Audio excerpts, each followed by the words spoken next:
Hola, queridas amigas y amigos, ¿cómo están? Bienvenidos a este nuevo episodio de La Escapadita Mágica. Me da mucho gusto que sigan con nosotros y que además, pues, les interese este tema porque yo sé que les va a parecer de mucha utilidad el tema de hoy.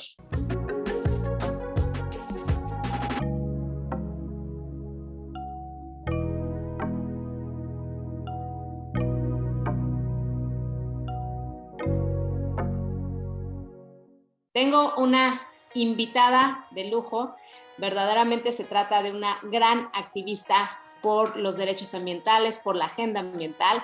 Ella es Lucía Ruiz. Hola Lucy, ¿cómo estás? Bienvenida a La Escapadita Mágica. Hola Mariana, qué gusto y muchísimas gracias por la invitación. En verdad es un placer y todo un honor que me estés invitando a este espacio y hola a toda tu audiencia. Gracias, Lucy. Pues miren, les presento a Lucy, es una fregonaza. Ella es especialista en financiamiento de biodiversidad, incidencia política y planeación estratégica, con más de 12 años de experiencia.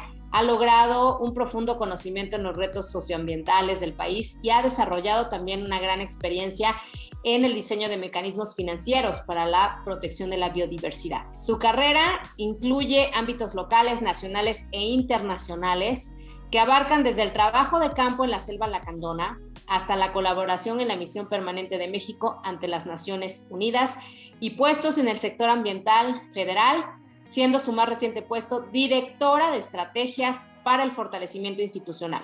Es bióloga por la UNAM y maestra en gestión ambiental por la Universidad de Yale. Bueno, ni más ni menos, de las mejores universidades del mundo. Actualmente se desempeña como coordinadora de biodiversidad y financiamiento en WWF México, esa organización tan importante, la del logo del pandita, ustedes la recuerdan, pues ahí trabaja nuestra querida Lucy. Y bueno, estamos súper felices de que estés con nosotras y nosotros y nos regales unos minutos para platicar del medio ambiente. Porque mucho se habla, Lucy, de pues que se nos está acabando el planeta, que nos estamos acabando el planeta, que hay que tomar acción, que tenemos que ser vocales, activistas todos, para realmente poner en el centro de nuestras prioridades la agenda ambiental.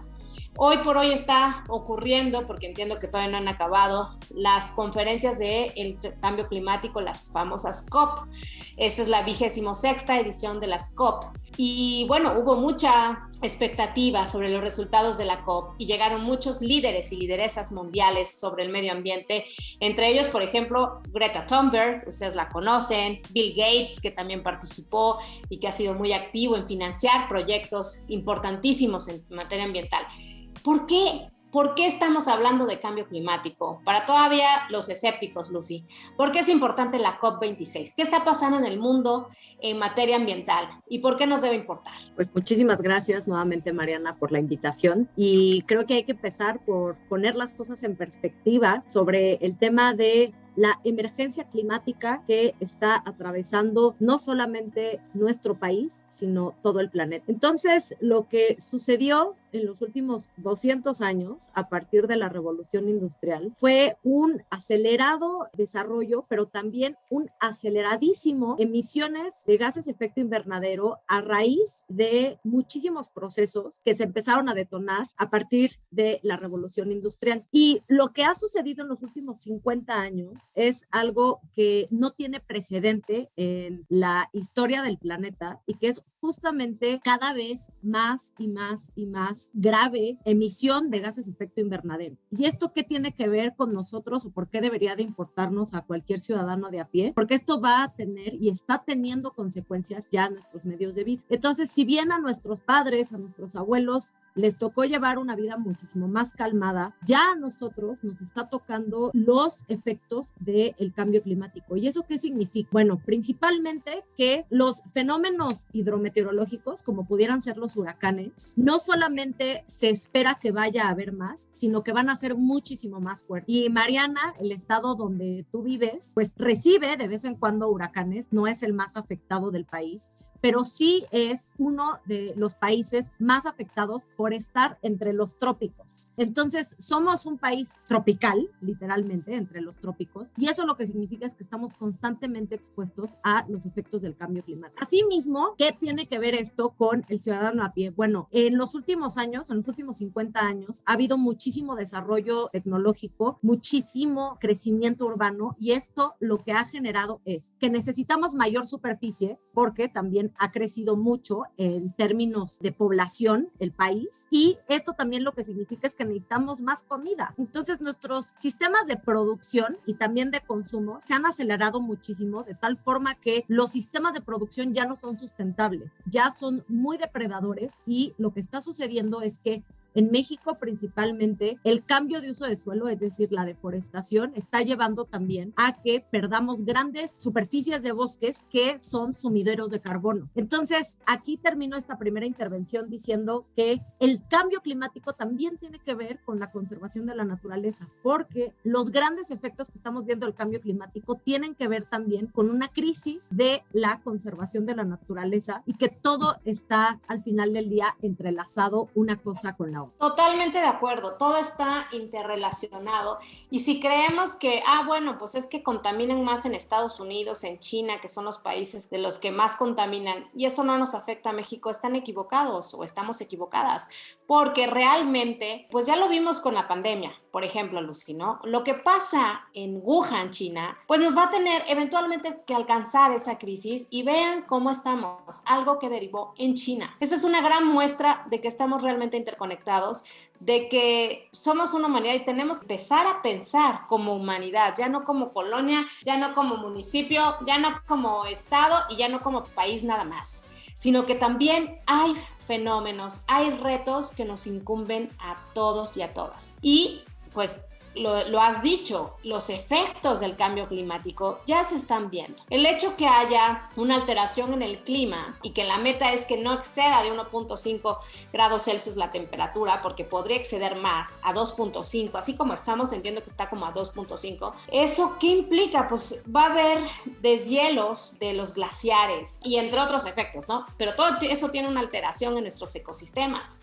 Y eso implica, con lo que tú estás diciendo, pues fenómenos meteorológicos cada vez más agresivos. O sea, a ver, este año simplemente vivimos este hecho inédito de que Tula quedó bajo el agua, Tula Hidalgo. Las escenas dramáticas de que todo el hospital, por la pérdida de la energía, por estas inundaciones y por las tormentas, pues se murieron gente que necesitaba tener conectados los respiradores. Lo veíamos lejos, pues ya vimos cómo está de cerca. Y las tormentas tropicales que han arrasado con caminos, con puentes, con calles enteras, con colonias enteras.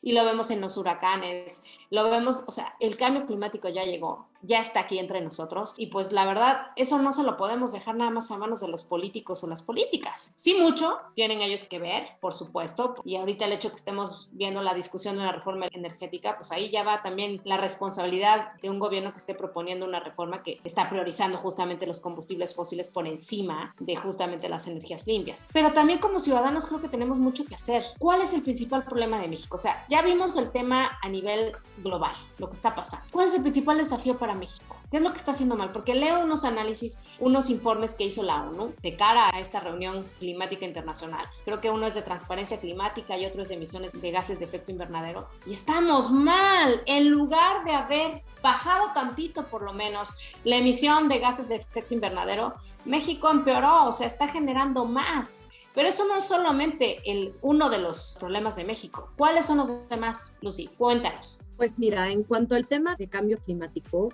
el gran reto que está teniendo México es una narrativa que no es coherente con lo que estamos haciendo. Entonces, lo que necesitamos son políticas nacionales de adaptación, de mitigación, de cambio climático en su cabalidad, para lograr realmente que México cumpla con sus compromisos internacionales y con unos compromisos que se llaman las contribuciones nacionalmente determinadas, que lo que permiten es llegar a estos compromisos de reducción de emisiones al 2030 y al 2050. Entonces, esto fue por primera vez planteado en 2015 en el Acuerdo de París. Se hizo una primera propuesta por parte de México y ahorita, el 31 de diciembre del 2020, se sometieron nuevamente estas NDCs, las contribuciones nacionalmente determinadas, y lo que resulta es que esas metas presentadas por México como parte de nuestros compromisos a actualizar, se integraron nuevos compromisos, por ejemplo, de reducir al 22% las emisiones de gases de efecto invernadero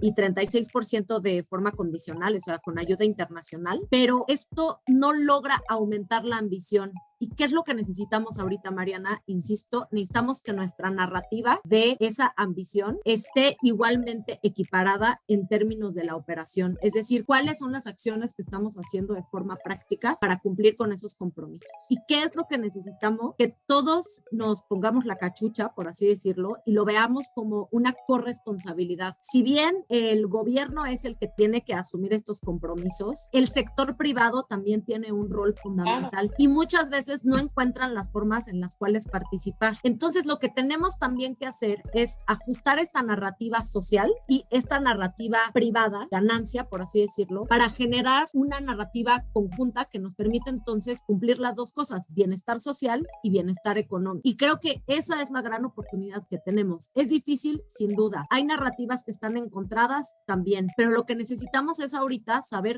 cómo podemos desde cada uno de los sectores donde trabajamos saber que podemos avanzar, y actores desde la sociedad civil o ciudadanos de a pie, lo que necesitamos es también generar esta sensibilización. Entonces, lo que necesitamos realmente es un imperativo para que México, más allá de verse como un líder o como alguien que no está llegando a cumplir sus compromisos, pueda ser realmente esa compatibilidad entre sus narrativas de qué es lo que se compromete y qué es lo que opera en el territorio. Es que la verdad, pues sí, leía opiniones, ¿no? De expertos como tú, en donde dicen que, bueno, ya falta muy poco para que se le acabe ese tiempo a México de seguir diciendo que sí, claro, son, o sea, la bandera ambientalista, ¿no? Y de bajemos las emisiones y el compromiso de México con el cambio climático. Y bueno, pues veo que en la cumbre mundial de líderes del G20 en Roma, pues México fue a pedir más financiamiento para estos proyectos, para financiar estos proyectos para mitigar el cambio climático. Y lo que uno no entiende es, bueno, pides dinero para políticas para mitigar el cambio climático, pero por otro lado, estás metiendo una reforma eléctrica que justamente va en contra de toda la lógica internacional. Entonces, yo creo que tenemos a ser congruentes y empatar justamente eso, ¿no? Nuestra narrativa, que sí, México puede ser un gran líder y traía un cierto liderazgo en la región sobre este tema, que ha perdido, liderazgo que ha perdido, y empatar con realmente políticas que uno le crea al gobierno, es que realmente vamos hacia ese camino, que estamos apostándoles a las energías limpias como la eólica. Y no, lo que vemos es que pues están cerrándole el paso a todas estas productoras de energías limpias y estamos construyendo refinerías, las estamos construyendo nuevas y remodelando otras y poniéndolas al tiro a otras para que sigamos produciendo pues combustibles fósiles, ¿no? Entonces, realmente, ¿qué propones? O sea, ¿qué propondrías desde la sociedad civil hacer para que realmente podamos pues exigir, ¿no? Exigir a todos los líderes y lideresas que traen este tema que realmente volteemos a ver esto. Esto se trata de una emergencia. Hay muchos que, sin ser fatalistas, en la COP26 que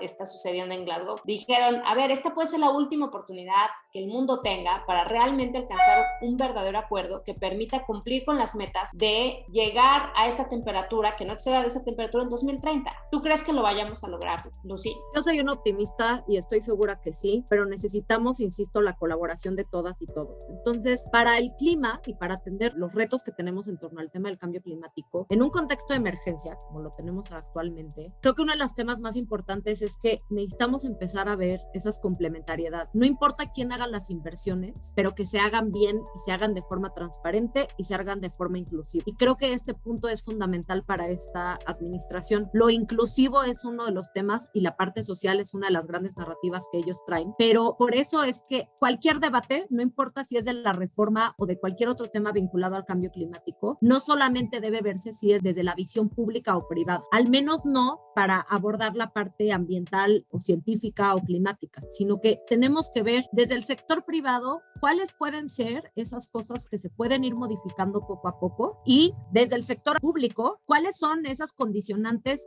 y esas condiciones habilitadoras para que realmente se puedan dar estas cosas? Hablas ahorita de las refinerías. Hay que estar muy conscientes que no se puede hacer el cambio de la noche a la mañana y creo que de eso todos estamos conscientes, pero tenemos que generar, insisto, las condiciones habilitadoras para que en esta década, que es la última que tenemos, Mariana, para realmente hacer el cambio, podamos transitar a energías limpias. Y no podemos apostarle solo a una, le tenemos que apostar a muchos tipos de energías limpias, pero vuelvo a la localización de México. Somos muy afortunados en el sentido en el que podemos tener energía solar prácticamente todo el año, podemos tener energías eólicas, por supuesto, e incluso se podrían estar teniendo proyectos vinculados a costas y océanos. Entonces, en ese sentido, lo que hay que fortalecer es al Estado, implicando que generemos las políticas, las instituciones y el manejo de recursos adecuados. Y creo que esa es una de las cuestiones que también necesitamos nosotros exigir. ¿Cómo apoyamos como ciudadanos a que se hagan mejores políticas y que las instituciones estén fortalecidas para implementarlo correctamente? Correcto, sí. Y hacia allá iba. ¿Qué podemos hacer ciudadanos y ciudadanas de pie? Bueno, yo estoy a unos días de rendir protesta como diputada y pues ahí seré una servidora pública que desde el Congreso pues soy tomadora de decisiones o seré tomadora de decisiones. Pero a final de cuentas soy ciudadana, soy madre de familia, soy activista también y yo estoy segura que muchos y muchas que nos estén viendo van a decir, bueno, ¿cómo podemos nosotros desde nuestra trinchera como sociedad también impulsar esto, hacer un cambio? Yo estoy convencida, Lucy, que los grandes cambios vienen del efecto que pueda tener una persona en lo individual en su propio hogar. Yo confío en el efecto de una gota sobre una piedra, porque eventualmente esa gota sobre una piedra va a tener un efecto multiplicador si empezamos desde ese primer punto. Entonces puede tener un efecto expansivo, a eso voy. ¿Cuál sería tu consejo, tu recomendación? Si creemos que, bueno, el que hoy compre una bolsa de plástico, pues no va a tener efecto, o sea, no se va a morir la humanidad porque yo compré hoy una bolsa de plástico. Pues no, si todos pensáramos al revés, de hoy no voy a comprar una bolsa de plástico, ni mañana, ni en un mes. Todos empiezan y todas empiezan a hacer algo así. Tiene un efecto expansivo. ¿Qué podrías pensar que podríamos hacer como sociedad para sumarnos en esta agenda? No solo es no tires basura, ¿qué más podemos hacer para que esta agenda sea prioridad y que se hagan mejores políticas públicas en ese sentido? Yo creo que planteas dos temas fundamentales y déjame darte mi perspectiva desde dos puntos. Por un lado, tú estás viendo, Mariana, y la mencionaste al principio, a Greta Thunberg. Y jóvenes como ella y como Shille Bastida, que también es mexicana y es una súper campeona de abordar temas de cambio climático. Shille Bastida, para aquellos que no la conozcan, es una joven de menos de 20 años que hace unos años tuvo que huir de México por una emergencia climática en su estado, en Michoacán, y ella llegó a Estados Unidos, está allá desde entonces y está siendo una gran campeona por el cambio climático. Entonces, ¿a qué quiero llegar, Mariana? Creo que es el tema de educación para los jóvenes. Necesitamos sembrar esa semillita en los jóvenes y más que tomar una acción de a lo mejor lo de la bolsa o no utilizar el coche tanto, creo que una de las grandes oportunidades es que eduquemos de la mejor forma a nuestros jóvenes, a nuestros niños y a las nuevas generaciones que les va a tocar enfrentar esto desde ahorita hasta dentro de 3, 4, 5 décadas. Entonces, ese sería, creo que, uno de los temas. ¿Y por qué hago referencia al tema de los jóvenes? Hace 15 años, muy pocas personas hacían referencia al tema de cambio climático. Y los jóvenes hoy son quienes están poniendo realmente a los tomadores de decisión en jaque y quienes están haciendo esas preguntas difíciles. Entonces, mi primera sugerencia es acerquémonos a los jóvenes y preguntémosle qué necesitan, cómo podemos escucharlos mejor y qué creen ellos que se pueda hacer. Más allá de lo que ya sabemos que es transitar a energías limpias, saber que el tema de la naturaleza se tiene que atender y en tercer lugar, generar mejores instituciones y políticas públicas. Ahora, un segundo nivel, Mariana, creo que en México, y tú ahorita lo comentas, vas a tomar protesta como diputada y muchísimas felicidades. Uno de los temas es que estamos muy desconectados de nuestros tomadores de decisión. Somos muy pocas las personas que sabemos quién es el legislador o la legisladora que nos representa en nuestro distrito. Y yo lo que los invito y las invito es que si es Mariana, qué bueno, bueno, tendrán una gran campeona, pero ¿y si no es ella? ¿Quién es esa persona que representa su distrito en las diputaciones locales, en las diputaciones federales, para exigirles que tomen decisiones informadas basadas en ciencia? Y termino con este último punto, Mariana. Necesitamos estar tomando decisiones basadas en ciencia y no con base en ese peso político que muchas veces pueden tener nuestras decisiones. Si no logramos nosotros estar tomando decisiones basadas en ciencia, el poder político que vayamos a poder tener en 15 o 20 años se va a reducir y será minúsculo con respecto a lo que podríamos lograr si empezamos a transitar hacia una política basada en ciencia y en la mejor información disponible. Me encanta, porque si hay algo que le ha faltado a nuestros congresos, y hablo en general al Congreso Federal, al Congreso local, es justamente que los temas ambientales y cualquier otro, la agenda que se impulse, las decisiones que se adoptan, las reformas que se realizan, pues sea con elementos, como dices tú, basados en ciencia y no con dogmas de cualquiera de los dos lados, ni sí ni no, ni blanco ni negro. ¿Qué dice la ciencia? ¿Qué está pasando en el mundo? Porque es importante que trabajemos o que promovamos energías limpias. ¿Cuáles son esas energías limpias? ¿Qué capacidad tiene México para promover? ¿Cuáles son? O sea, México, ¿qué energías puede realmente potencializar? Entonces, ¿cuáles son las ventajas comparativas de México en cuestión de energías limpias? Entonces, pues sí, todo eso es una gran invitación a que quienes estemos al frente como tomadoras y tomadores de decisiones, pues sean decisiones informadas y que también estemos cerca de la ciudadanía, porque muchas veces son ellos quienes están viviendo los temas, quienes han además por años, he conocido varios grupos, vienen trabajando, que si el río de la colonia que pasa por ahí, se conocen perfectamente la situación y bueno, pues hay que escucharlos, hay que hacer equipo. Yo creo que hay mucho que aprender y de pronto hay un distanciamiento muy grande. Por último, te quisiera preguntar, porque la escapadita es eso, es algo breve, podríamos hablar horas, yo tendría muchas preguntas que créanme que después la he atacado con muchas preguntas a Lucía y lo voy a seguir haciendo porque necesito pues conocer mucho más de estos temas. Pero Oaxaca, tú has estado en Oaxaca, has venido trabajando en nuestro bello estado por varios años, primero como servidora pública, pero también ahora como representante de sociedad civil. ¿Cuál es el reto de Oaxaca? A quienes nos están viendo, mis paisanas y paisanos de Oaxaca, ¿cuál es el reto de Oaxaca? ¿Qué nos pones ahí en el radar de lo que tenemos que tener presente? El reto es una de sus grandes prioridades y es el tema de la naturaleza. Les voy a contar una anécdota que creo que a varios les va a interesar. Muchos de ustedes se acordarán del famoso Hernán Cortés, y cuando Hernán Cortés regresa por primera vez a España, le preguntan los reyes de España, ¿y cómo es México? Y él agarra una hoja de papel, esta es una anécdota, agarra una hoja de papel, la hace puñito y la avienta, y dice, así es México. Y eso es Oaxaca. Lo que tiene Oaxaca es que tiene 2 sierras y eso le ha permitido también, aparte de tener 2 sierras, su ubicación geográfica la hace un sitio fundamental en términos de riqueza natural. Y ese es una de sus maravillas, pero también uno de sus grandes retos. ¿Cómo asegurar que esa riqueza natural se pueda conservar? Pero ¿qué es lo que también se ha visto? Esa riqueza natural normalmente viene acompañada del tema de riqueza social. Entonces tenemos a el estado más rico bioculturalmente en términos nacionales y que es una maravilla. Pero ¿cuáles son los grandes retos? Los grandes retos es que estamos enfrentando esta emergencia climática y necesitamos atender poco a poco las amenazas que tenemos de sequía y de inundaciones en varios lugares de Oaxaca. Entonces, por un lado, tenemos sitios muy vulnerables a sequías hacia el norte, noroeste, más hacia la parte de Puebla, y por otro lado, tenemos sitios que cada año se inundan. ¿Cómo podemos generar iniciativas y cómo podemos generar políticas que atiendan esta vulnerabilidad climática para hacerlos más resilientes? Es decir, que la gente no esté constantemente expuesta a estos fenómenos. Entonces, ese es el primer tema. En términos de cambio climático, las sequías y las inundaciones.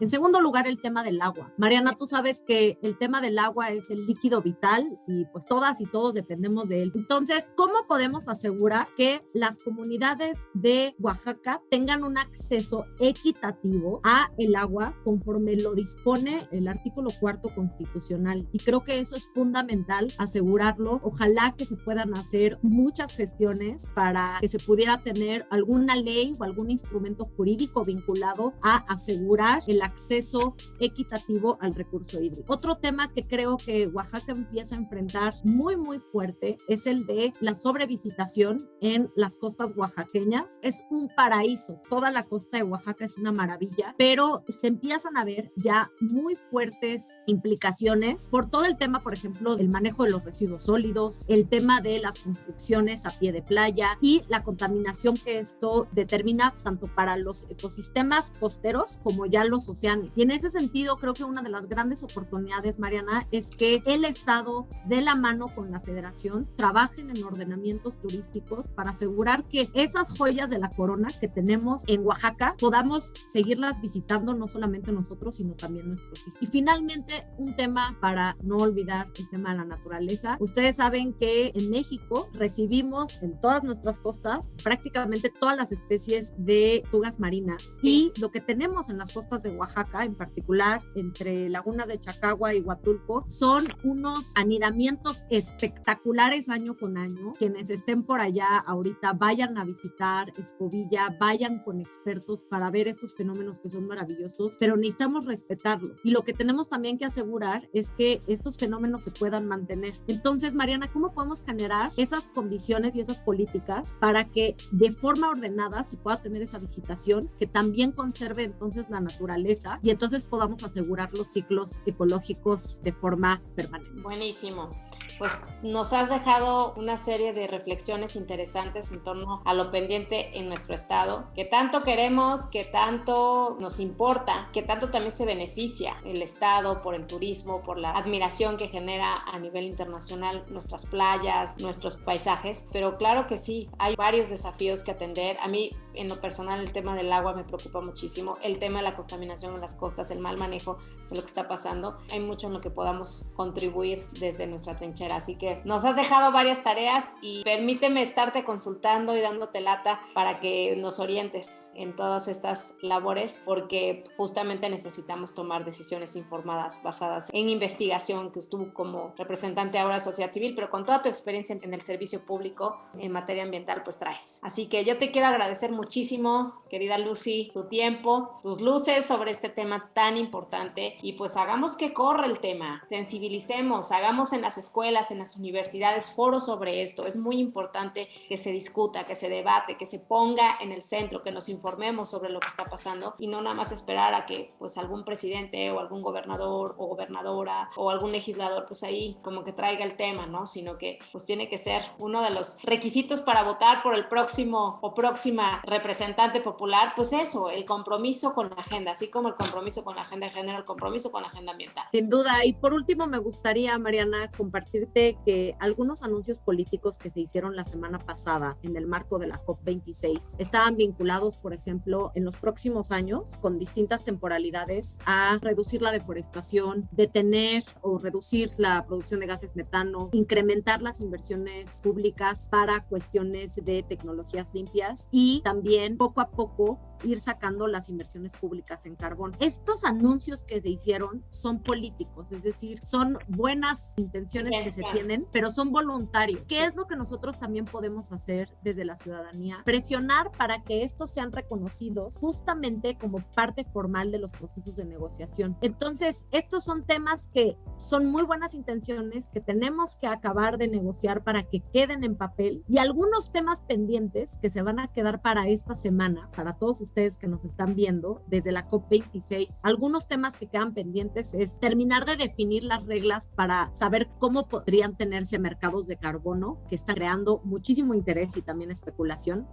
Discutir mecanismos para pérdidas y daños por esta constante exposición a desastres. Después también cuestiones de financiamiento a largo plazo, financiamiento climático, que nos permite entonces atender esas amenazas. Y finalmente generar todos estos compromisos, no solamente por parte de los países, sino también por otros sectores. El financiero. Jamás habíamos visto un interés tan interesante y tan importante por parte del sector financiero a temas de cambio climático, y esto es puntualmente porque está representando riesgos en sus ganancias. Si nosotros podemos empezar a visibilizar esos riesgos que tiene el cambio climático y la pérdida de la naturaleza sobre nuestras inversiones, sobre nuestros medios de vida, entonces les vamos a empezar a poner atención. Y finalmente, Mariana, lo que tú comentas es fundamental. ¿Cómo podemos hacer que el tema de sustentabilidad pueda ser algo que esté de forma transversal en la agenda de todos los legisladores y de todos los políticos? Ojalá que podamos seguir construyendo agenda. Ojalá que sí, ojalá ojalá que sí, Lucy. Es ahora el momento de actuar, no lo dejemos a que, bueno, pues que alguien más se encargue, o bueno, en 5 años pues todavía tenemos tiempo de empezar. No, o sea, el momento es ahora.